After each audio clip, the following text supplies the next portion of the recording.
Président. Avant tout, Olivier, il y a 2 semaines, dans ton expo, pas loin d'ici, c'était assez incroyable en marchant sur ta carte, parce que c'était une carte sur laquelle on pouvait marcher, en voyant le nombre de projets, quasi tous les projets sur lesquels tu as travaillé les dernières 3 ans se trouvent dans la zone du canal, allez, dans le sens large du terme, parce que voilà. Quelle est ta position maintenant par rapport à cet endroit charnière, central?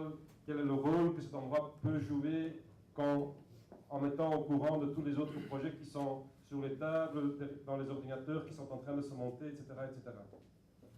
Oui, très clairement, la porte de Ninove aura un rôle fondamental, hein, comme un pivot, je dirais, entre une zone canal sud, on va dire, celui qui va vers les abattoirs, avec qui nous avons un projet Écopole, qui est un écopole qui sera à côté de la station de la Croix, et puis un projet qui s'appelle Port Sud, un petit peu plus bas, le long du canal, qui est un centre d'entreprise.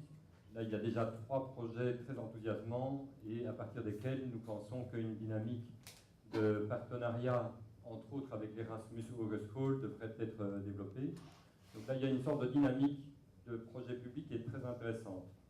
Par ailleurs, nous savons aussi qu'un petit peu plus bas, il y a le schéma directeur, ou plutôt le PPAS Piste Group qui s'étudie. Et tout récemment, nous venons d'avoir des contacts avec des promoteurs privés qui sont actifs ou acteurs sur les 3 projets qui animent ce qu'ils ont appelé la Watergate. Je ne sais pas si c'est un très bon mot. Enfin, ils le voulaient positivement. En français, c'est mieux. La porte des eaux, en français, c'était plus intéressant. Enfin, voilà.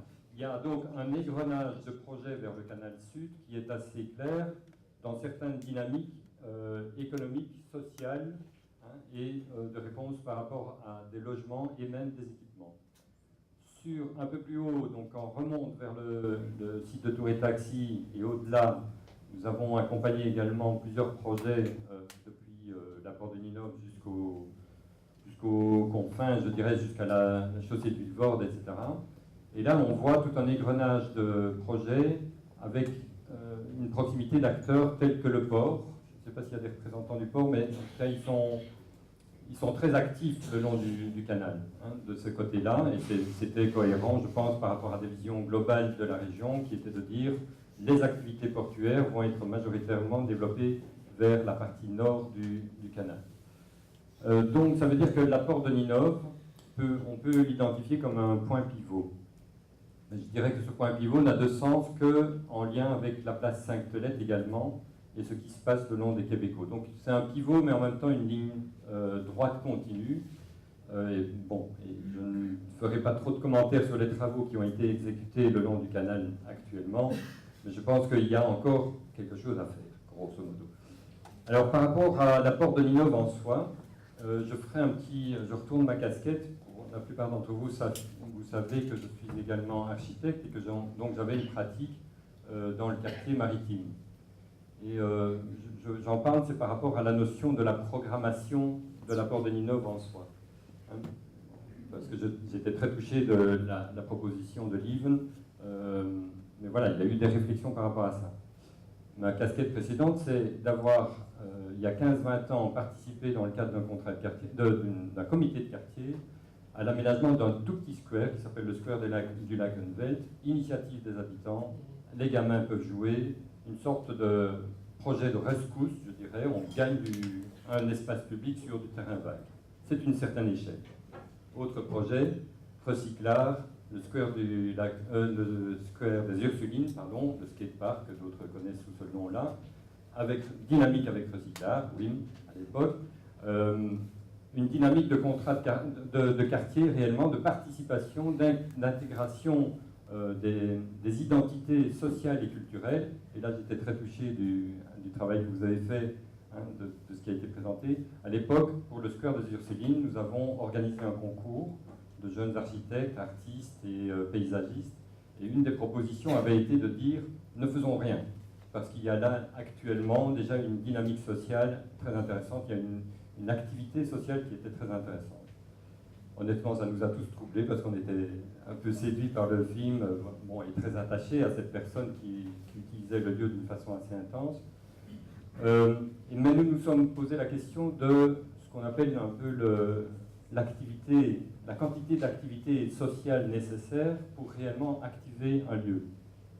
Et donc, en l'occurrence, l'activation du lieu par les skateurs traduit d'une certaine manière, c'est-à-dire de dire ce n'est pas un espace de skate, c'est un espace public à partager par plusieurs types de publics. Voilà, on a fait le processus et je crois que tout le monde convient que à partir de cette activité intense, qui est le skate, on a pu développer une sorte de nouveau modèle d'espace public où les activités peuvent être partagées. J'arrive à la porte de Ninove sur la programmation. La question de l'espace vert, le grand carré vert dont on a tous rêvé un jour, qui traverse le canal, qui pouvait faire le lien entre une rive et un autre, on y a pensé, très clairement.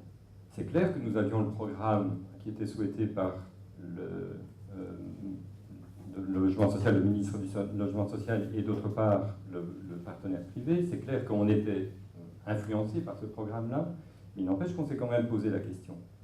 Et par rapport à ce que Mme Zara a dit sur la notion de l'urgence de lien, il est clair que la porte de Ninove doit être densifiée dans son activation en matière d'occupation du terrain, et non pas seulement de jour, mais également de nuit.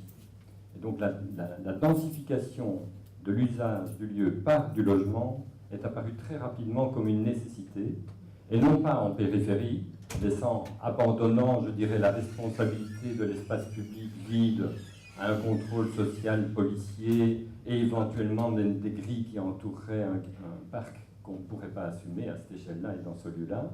Donc il y a vraiment l'intérêt d'une densification d'usage à cet endroit-là. Et donc, dans tout le processus que nous avons accompagné de ce master plan, il a toujours été, outre les contorsions nécessaires pour essayer de se glisser dans le schéma bellérisme et que quand même on aimerait bien faire le lien et que quand même on aimerait bien ouvrir vers le canal. Enfin, c'est des contorsions informelles extrêmement complexes à gérer. Mais toujours est-il qu'il y a toujours eu dans nos têtes à tous, que, le logement était une opportunité à cet endroit-là, que des équipements étaient une nécessité, et pas seulement un équipement de niveau à échelle régionale, également a été évoqué à un certain moment un équipement à échelle plutôt locale, petite école. Est-ce que ce ne serait pas l'occasion de joindre à côté du logement social, par exemple, une école, un petit équipement de quartier éventuellement, en prolongation d'ailleurs, et je termine un petit peu avec ça, avec d'autres démarches qui sont en perspective actuellement via le cabinet Uttebrook, sur toute la zone Eivart, dans une politique réelle et volontaire, pour ne pas dire volontariste, de dire les grosses activités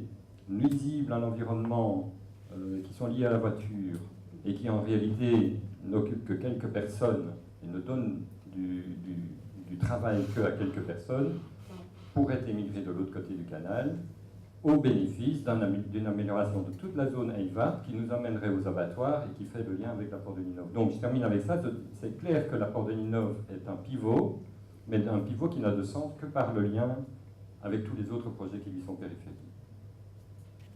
Merci Olivier.